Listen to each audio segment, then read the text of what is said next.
You are listening to the Kelly Confidential podcast with Kelly Wilkes. This is episode 30.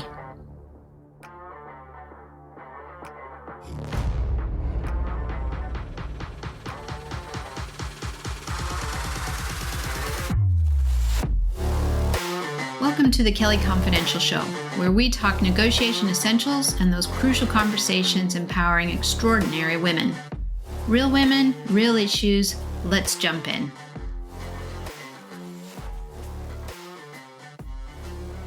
Hi, friends, and welcome back. If you're new to the show, I'm Kelly Wilkes, and this show discusses all things negotiation and advancing women's interests. Glad to have you here. And if you are a regular and you enjoy my show and it's helping you to move your career and life forward, the best way to thank me is to follow me, give me a like, or refer my show to your friends and family. Sometimes the trickiest negotiations aren't in the boardroom. They're in everyday life. And these can provide for great reflection and learning. So on today's show, we're going to talk about diffusing and escalation, specifically how to bring down the temperature to enable sensible decision-making and rational thought. I've covered a number of methods in de-escalating conflict, and patience, maintaining rapport, and expressing empathy are usually right up there in my list of favorites. But did you know that pace and tone can be great mitigators for diffusing and escalation as well? In this episode, we're going to talk about something I call the pressure tunnel and how tone can be a great resource in that pressure tunnel. And to prove my point, I've once again sought the wise counsel of my four-legged collaborators. Think I'm kidding? Let's jump in. Many of you will know that I've been a lifelong lover of dogs. My family had them since before I was born, and it's definitely part of my blood. What you may not know is that I have a new 9-month-old pup called Whiskey. He's another rescue who joined our little family about 6 weeks ago.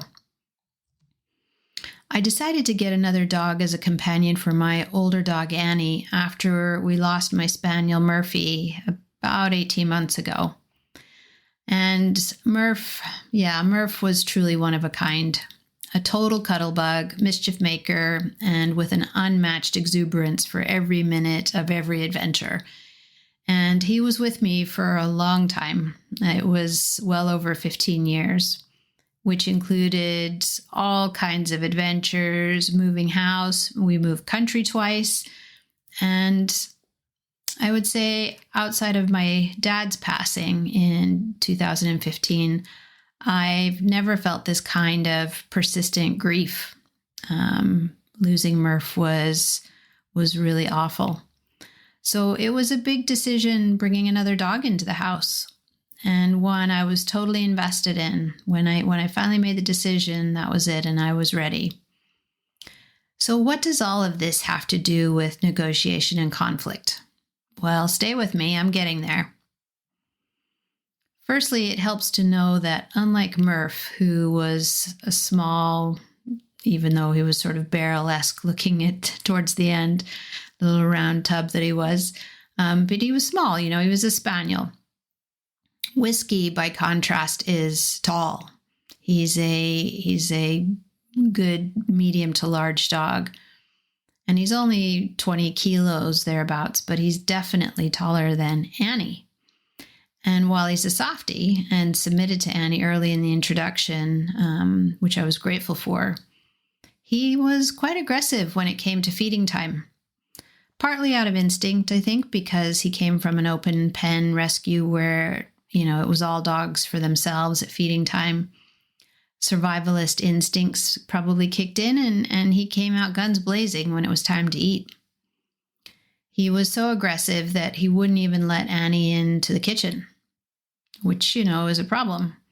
There's just if you can picture it, leading into my kitchen, there's a long, narrow hallway separating the living room from the kitchen. And he'd position himself just inside the kitchen and go for her as she came anywhere near. So this was really a no-starter for me. The first day or two, I would take him by the harness and I would move him out to let her into the kitchen, where I would put their food bowls down at different spots, separate them. And he would still go for her at the next feeding. And it was loud and it was violent. Despite being a puppy, Whiskey's a good size. And Annie, she's my formidable old matriarch. She wasn't about to take it lying down. And to be honest, I was more worried for his safety than hers, because I know Annie's limits and she's a tough cookie. Anyway, by day 3, I was locking Whiskey in the living room during the meal prep, and then I would put Annie's bowl down and then let Whiskey out of the living room to go find his bowl. Now, what do you think happened with this strategy? Now, of course it helped me, because I didn't have 2 large snarling dogs fighting any longer at my feet. But what did it do to Whiskey and Annie? Do you think it helped? No, absolutely it didn't. Whiskey would bark his head off from the moment I closed him in the living room, and Annie just became more anxious in those moments. And even though it was only a few brief minutes, to Whiskey, I'm sure it felt like a lifetime and was absolute torture, because he didn't know if he was getting any of the food. So this pressurizing strategy only served to fuel the escalation. Hence, I call it the pressure tunnel. The more pressure we apply, the tighter the metaphorical tunnel. And how do we know this isn't working? Well, as soon as I opened the living room door, this mad beast would shoot out and lunge for Annie first, then try to find his food bowl second. It was just carnage. The 5 minutes I had to prepare their food without the bust-up was totally lost in the face of the carnage that happened once I opened the door. It was like those jack-in-the-box toys that you wind up and the joker springs out after you've wound it as tightly as possible. This was the same, but with a hungry, feral-like puppy who would tear through walls if he could get to the food faster. So, in summary, you could definitely call it a total disaster. It didn't work. And who was in charge of this mishap? Well, me. So who needed to change behaviors? Well, me again. And I remembered all the advice I'd given over the years about diffusing conflict when temperatures flare. The key is don't stoke the fire, because what does that do? Well, it just generates more flame. Instead, we need to extinguish the heat. We need to take it down. And so, just as with adults at work or children in schools, couples in mediation, the best way to keep things from boiling over is to remain calm and speak in a lower and slower tone.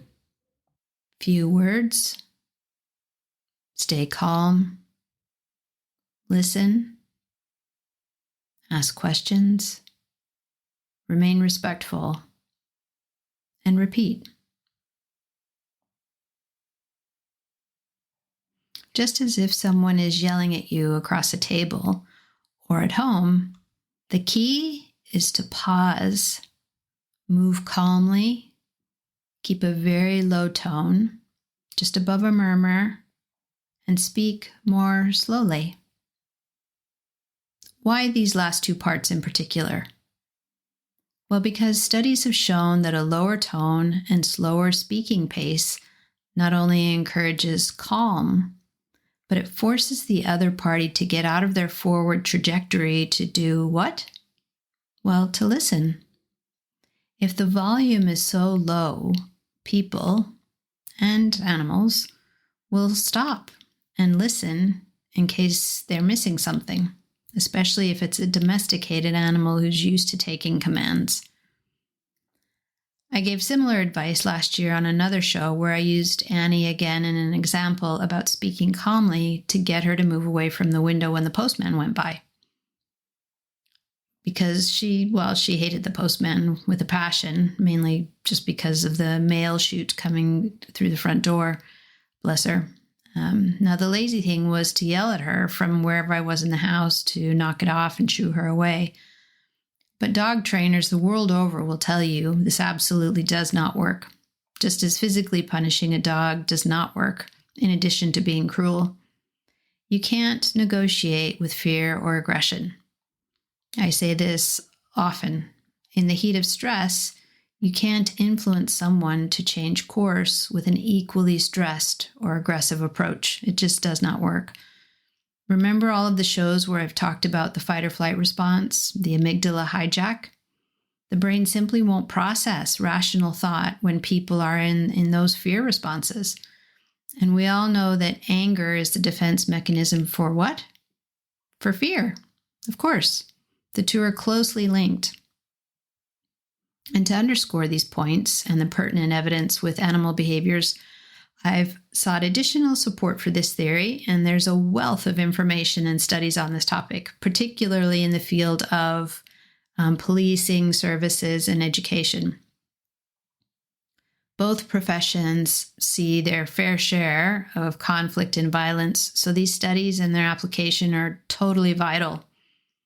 And the research by government agencies, police, and universities show that tone and volume play significant roles in diffusing arguments and de-escalating conflicts. Using a calm and controlled tone, coupled with appropriate volume and pace, can transform a potentially volatile situation into a manageable one, allowing for constructive dialogue and resolution. A recent article in Psychology Today outlines several strategies for conflict de-escalation.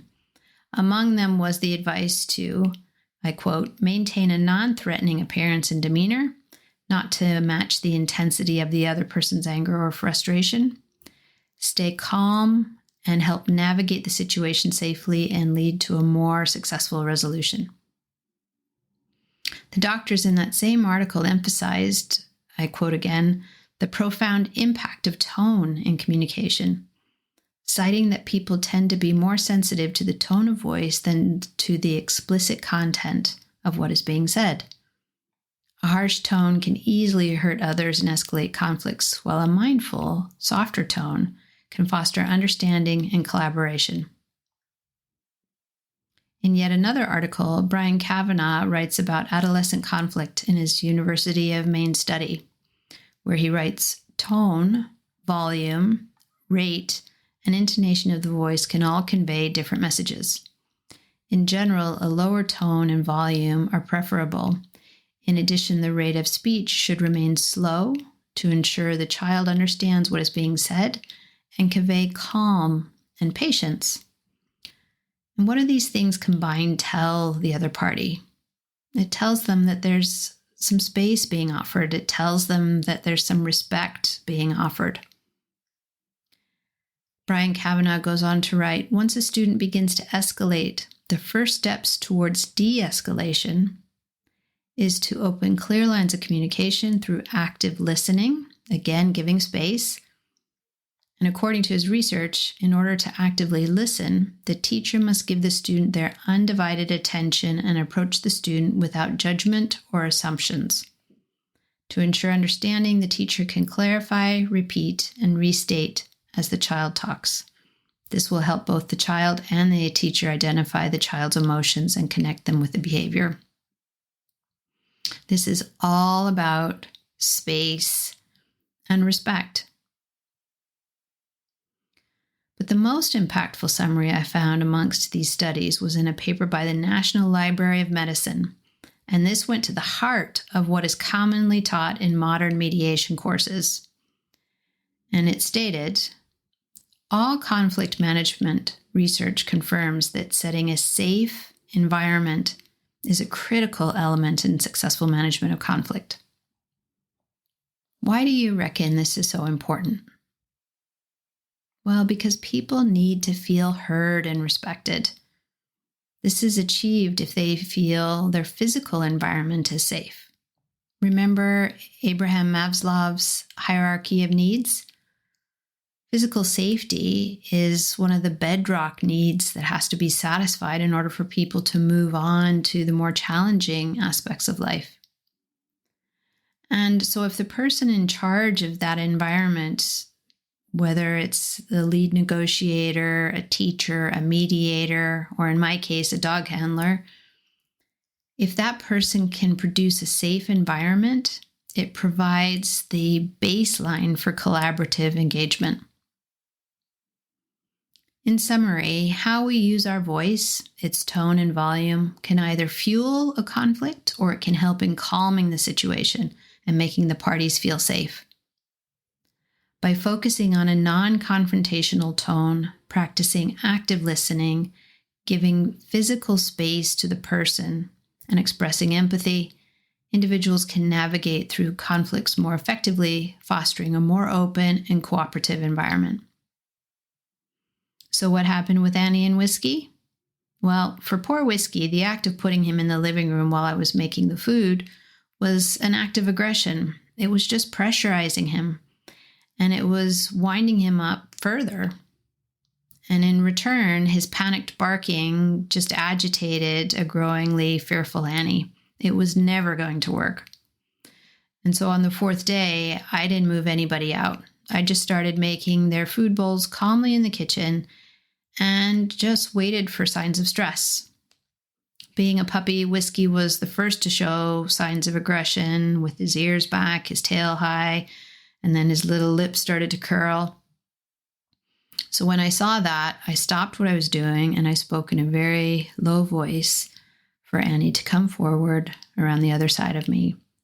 Critically, it was important that I was able to diffuse Whiskey before he triggered Annie, and we had another bust-up on our hands. And I was shocked and relieved at how fast the situation shifted into a positive position.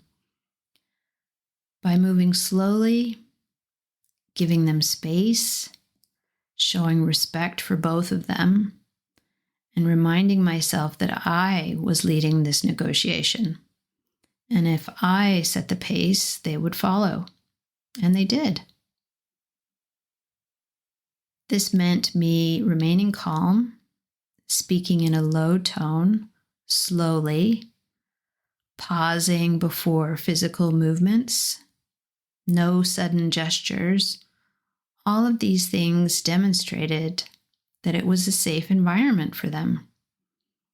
And importantly, it emphasized my position of influence, which I needed in order to keep the peace. And after a few days of this, all aggression of any kind dissipated. No joke. And now they take their respective corners and wait patiently for the routine to follow. And it follows every day, and everything's fine.